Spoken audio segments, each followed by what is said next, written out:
have you had trouble getting people to sign into your open houses?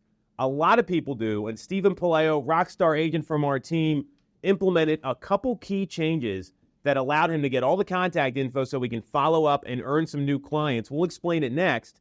If you get some value out of this, you like what you hear, make sure to hit the bell for notifications, subscribe to the channel, and if you want to schedule a call with our team to talk about your business, use the link in the comments. So I'm here with Stephen Puleo, killer agent. This guy, he is making circle dials. He's doing open houses, he's doing all the things, right?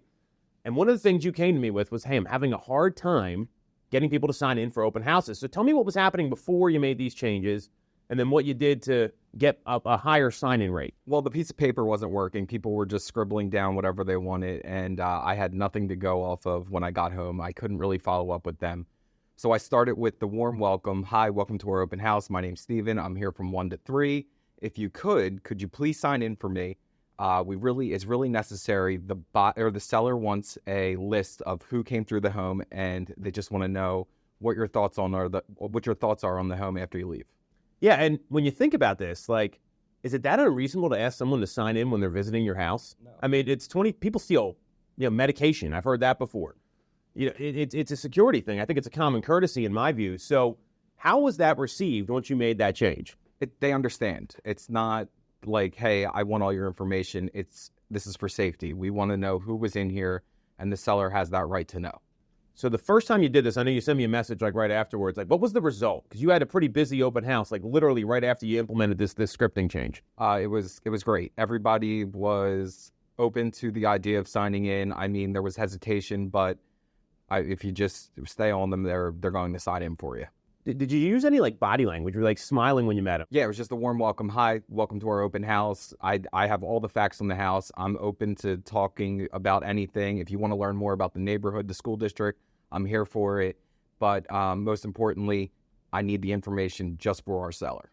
And I think the key thing here is, and we just talked about this prepping for the video, is that open house leads are typically higher in the funnel, right? They're kind of in that exploratory phase. So rarely does someone come in and say, hey, I want to buy the house. Has that happened to you before? It hasn't happened to me. No, it's never happened to me. Unless they have like an agent and the agent sending them, right? So these are longer term leads. So now you're able to follow up with them, and that's where all the money's at. So what have you done after the fact that you met some of these people? Because some of them aren't even like ready to like even go out and look at other homes. It's just kind of a flyer on a Sunday. I really just try to find out what they want, like what their wants and what their needs are. And then it's the key in the follow-up. I get them set up on all of how you say it, let the CRM do the work. I let the CRM do the work. I have them set up on home drips, and I have them just constant contacts. Love it, love it. And you know what's going to be interesting? We're going to film a video a few months from now when these people start going under agreement, because it is a longer-term play with open houses, but you can't follow up with them if you don't get the information. So for people that are struggling with open houses, or they maybe have like a bad mindset around open houses, because I know that exists, or maybe people are pulling up late and it's like they're not treating it that seriously. You've done a lot of prep work for these things. What's your mindset about open houses, and what advice do you have for people that maybe aren't thrilled with their open house results? I just think an open house is more than just sitting at the house for 2 hours on the weekend. I like to get out there. I like to hit all the neighbors and invite them to the open house, see who they know that wants to move into the neighborhood.